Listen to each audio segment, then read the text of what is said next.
why do women, in the first place, stay in a relationship where love is present but peace is gone, na hindi ka na makapag-desisyon, hindi ka na makapunta sa gusto mo, your attachment is there.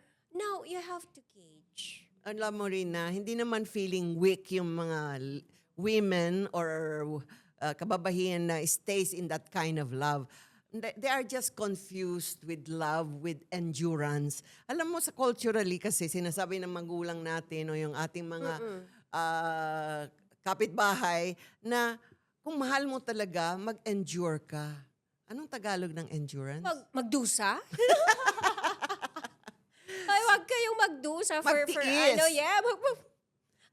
Ang morbid nung term ko na Kasi magdusa. tayo mga Filipina women, that's why sa Amerika nag-start ang divorce, diba? Kasi emancipated yung mga babae doon. Kung may nakitang red flag sa boyfriend, babu. Yeah. Sa atin Goodbye, talagang- Joe.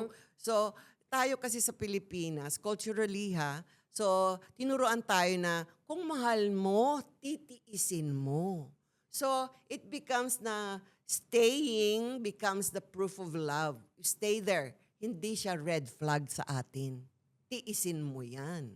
Uy, So, hanggang saan na mo yung pagtitiis? Ako, 21 kasi years. daw, sayang yung ilang years na pinagsamahan nyo, yung history nyo na ang dami nyong napuntahan, ang dami nyong sweet memories. Tapos minsan, dahil may mga anak, Oh, yes. tapos yung oo. family ties mo. Pero alam mo, MK, Mm. yung parang isipin mo din, yung kung ilang years yung binuno mo para siya magbago, mag-hope, ilaban yung pagmamahal na yon. And at the end of the day, ikaw pa rin yung nauubos. Correct. And imagine mo kung 10 years kang